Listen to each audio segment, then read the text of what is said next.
পুলিশের একজন উচ্চপদস্থ কর্মকর্তা, একজন এসপি, যার নাম হলো মাশরুফ। মাশরুফ না নাম? মাশরুফ তো, তার বাবার নাম মোশাররফ। তার বাবার আবার লকব আছে নামের আগে, বন খেকু, বিশিষ্ট চোর। বিশিষ্ট চোরের ঘরে চুরি হয়, চোরের ঘরে ভালো মানুষ হয় না, এটাই তার প্রমাণ। এই চোরের ঘরে জন্ম নেওয়া এসপি, পুলিশের এই কর্মকর্তা আমাদের প্রিয় নবীজি মুহাম্মদুর রাসূলুল্লাহ সাল্লাল্লাহু আলাইহি ওয়াসাল্লামের শানে অবমাননাকর কথাবার্তা লিখে এবং বলে বাংলাদেশের সংখ্যাগরিষ্ঠ মুসলমানদের কলিজার মধ্যে আগুন লাগিয়ে দিয়েছে। তার বাবা কিন্তু বিশিষ্ট চোর। দুদক বলেছে 112 কোটি টাকা, বাংলাদেশের জনগণের 112 কোটি টাকা চুরি করে ফেলেছে। অবশ্য গত কয়েক মাস ধরে রাষ্ট্রীয় দায়িত্বে থাকা চোরদের তালিকা দিন দিন বড় হতে চলেছে। পুলিশেরই আরেক বড় কর্মকর্তা বেনজির, তার নাম যেমন বেনজির, নজিরবিহীন কামও ঘটিয়েছে। নজিরবিহীন জানেন কিনা আপনারা? নবীজির ব্যাপারে কথা বলতে 1 ইঞ্চি ছাড় দিতে পারবো। সরকারে আছেন আওয়ামী লীগ, আমি আওয়ামী লীগ সরকারকে বলবো, বঙ্গবন্ধুকে নিয়ে কটূক্তি করলে যদি পুলিশে, র্যাবে, প্রশাসনে কিংবা রাষ্ট্রীয় দায়িত্বে কেউ থাকে, তাকে কি আপনারা 1 ঘন্টা দায়িত্বে রাখবেন? তাহলে আপনাদের কাছে প্রশ্ন হলো, বঙ্গবন্ধুর সম্মান ইজ্জত বেশি না নবীর ইজ্জত সম্মান বেশি? কিন্তু এই পুলিশের কর্মকর্তাকে চাকরি থেকে বরখাস্ত না করে এবং তাকে শাস্তির আওতায় না এনে আপনারা প্রমাণ করেছেন নবীজির চাইতে বঙ্গবন্ধুর ইজ্জত আপনাদের চেয়ে অনেক বেশি। নইলে এদেশে এমন বহু প্রমাণ আছে বঙ্গবন্ধুকে নিয়ে কটূক্তি করে চাকরি হারিয়েছে, দায়িত্ব হারিয়েছে, এমন ব্যক্তিদেরকে আপনারা শাস্তির আওতায় এনেছেন, দায়িত্ব থেকে বাদ দিয়েছেন। গাজীপুরের মেয়র জাহাঙ্গীর, ঠিক আছে কথা?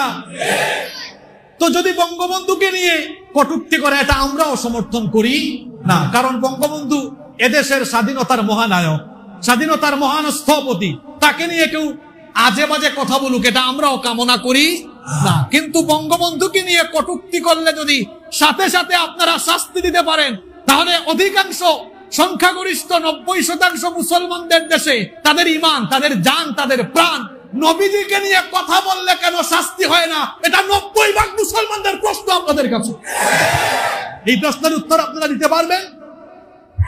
তারপরে নরেন্দ্র মোদী ভারতের প্রধানমন্ত্রী যখন বাংলাদেশে আসে, তখন বাংলাদেশের আলেম ওলামারা কোন একটা বিষয় নিয়ে আন্দোলন করছিলেন। নরেন্দ্র মোদীর সম্মানে হাজার হাজার আলেম আপনারা গ্রেফতার করেছেন।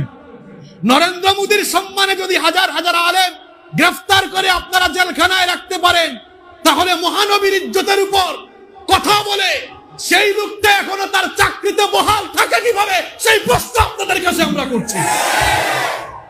নবীর ইজ্জতের ব্যাপারে কথা বলতে উচ্চপদস্থ কোনো কর্মকর্তা কিংবা সরকারকেও আমরা ছাড় দিতে পারবো, কারণ নবীজি হচ্ছেন আমাদের ঈমান, নবীজি হচ্ছেন আমাদের।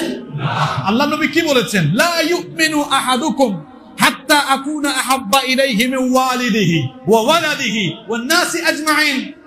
তোমাদের কেউ ততক্ষণ পর্যন্ত মুমিন হতে পারবে না যতক্ষণ না তার পিতামাতা, সন্তান সন্ততি, দুনিয়ার সবকিছুর চাইতে আমি তার কাছে প্রিয় না হব। আমরা যারা সত্যিকার অর্থে ঈমানদার, আমাদের কাছে সবচেয়ে প্রিয় হচ্ছেন মুহাম্মদ সাল্লাল্লাহু আলাইহি ওয়াসাল্লাম। আমরা উনার জন্য স্ত্রী ত্যাগ করতে পারি। এর নজির দেখতে চান? আপনারা হানজালা রাদিয়াল্লাহু আনহুর ইতিহাস পড়ে দেখেন। বিয়ে করে বাসর ঘরে বউয়ের সাথে প্রেম ভালোবাসা নিবেদন করে নাই, বাসর ঘরে নতুন বউকে রেখে আল্লাহর হাবিবের জন্য জীবন দিয়েছে। আমরা সেই হানজালার উত্তরসূরি, আমরাও নবীর প্রেমে, নবীজিকে ভালোবাসে, নবীর ইজ্জত সম্মানের জন্য আমরা ওই স্ত্রীকে কুরবানি করতে পারি। আমরা নবীর ইজ্জতের জন্য, সম্মানের জন্য আমাদের ছেলে মেয়ে, আমাদের বাপ মা, এমনকি আমরা তামাম দুনিয়ার সবকিছুকে বিসর্জন দিতে পারি। সুতরাং নবীজির ইজ্জতের উপরে হামলা করে এই লোকটা এখনো তার স্বপদে বহাল আছে কিভাবে, এটা আমরা আপনাদের কাছে প্রশ্ন করছি। বিএনপির ভাইদেরকে বলবো, আপনাদের জিয়াউর রহমান সাহেবকে নিয়ে কথা বললে আপনাদের কষ্ট লাগবে। আওয়ামী লীগের ভাইদেরকে বলবো, বঙ্গবন্ধু শেখ মুজিবুর রহমান সাহেবকে নিয়ে কথা বললে আপনাদের কষ্ট লাগবে।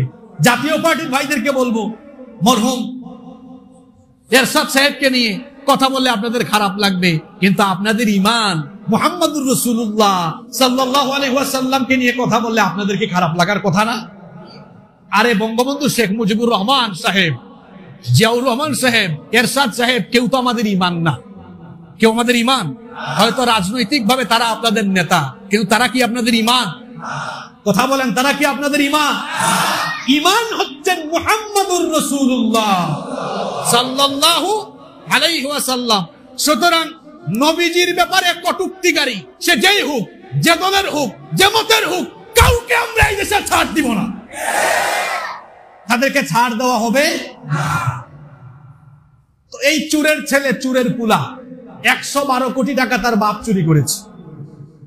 এই চোরের ছেলে তার বাপের চুরি করা টাকা পয়সা দিয়ে দেশে বিদেশে পড়াশোনা করেছে।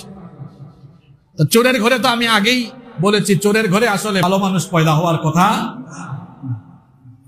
এবং এ ধরনের চুরি কর্মকাণ্ড, দুর্নীতি কর্মকাণ্ড আপনারা দেখছেন। আরো এই যে পিএসসি কর্মকাণ্ড আপনারা দেখেছেন, বিসিএস এর প্রশ্ন ফাঁস, এক সরকারি কর্মকর্তা ড্রাইভার, কোটি কোটি টাকার মালিক, চেয়ারম্যান পদপ্রার্থী সৈয়দ আবেদ আলী। জানেন তো আপনারা কাহিনী? জানেন কিনা? চিন্তা করেছেন বিসিএস এর মতো সেনসিটিভ একটা সেক্টর, এখানে যদি প্রশ্ন ফাঁস হয়ে যায় তাহলে যোগ্য মানুষের পরিবর্তে অযোগ্য মানুষ চলে আসবে। আর অযোগ্য মানুষ চলে আসলে পরেই একটি রাষ্ট্রের রাষ্ট্রীয় ব্যবস্থাপনা হুমকির মুখে আর দুর্নীতির মুখে পড়ে যায়। আজকে তাই হচ্ছে। আমার তো মনে হয় আবেদ আলীর, সৈয়দ আবেদ আলী, যদিও তার নাম বিভিন্ন পত্রিকা রিপোর্ট করেছে, তার নাম আবেদ আলী, সৈয়দ লাগিয়েছে পড়ে। আমাদের দেশে অনেকে টাকা হওয়ার পরে নামের শেষে খান আর চৌধুরী বা নামের আগে সৈয়দ লাগা, এরকম আছে না নাই? এবং টাকা হওয়ার পরে শুধু তাই না, টুপি পাঞ্জাবি, টুপি পাঞ্জাবি এবং দাড়ি টাড়িও রেখেছে। আমরা অনেক সময় বিভিন্ন কর্মকাণ্ডের কারণে লিবাসকে দায়ী করি। আসলে ধার্মিক ব্যক্তিরা কখনো খারাপ কাজ করে না, বরং খারাপ লোকেরাই ধার্মিক সেজে খারাপ কাজ করে। আবেদ আলীর কর্মকাণ্ড জানেন, এবং তার আবেদ আলীর যে গ্রুপ আছে, এদের গ্রুপের কর্মকাণ্ড আপনারা জানেন, এরা যে কি করেছে। এবং আপনারা একটা বিষয় ভেবে দেখেন, এদের কারণে যারা প্রশ্নপত্র পেয়ে বিসিএস এ উত্তীর্ণ হয়ে বিভিন্ন সেক্টরে ঢুকে গিয়েছে, আপনারা বলেন তো এরা যোগ্য না অযোগ্য? এরা যোগ্য না অযোগ্য? এদের কারণে তো অনেকে হয়তো পুলিশের সেক্টরে ঢুকেছে, অনেকে সচিবালয়ে ঢুকেছে, অনেকে বিভিন্ন সেক্টরে ঢুকে গিয়েছে। আর সত্যিকারের মেধাবী যারা, এদের কারণে এরা আর সুযোগটা পায় নাই। তাহলে এটা ইনসাফ না বেইনসাফ?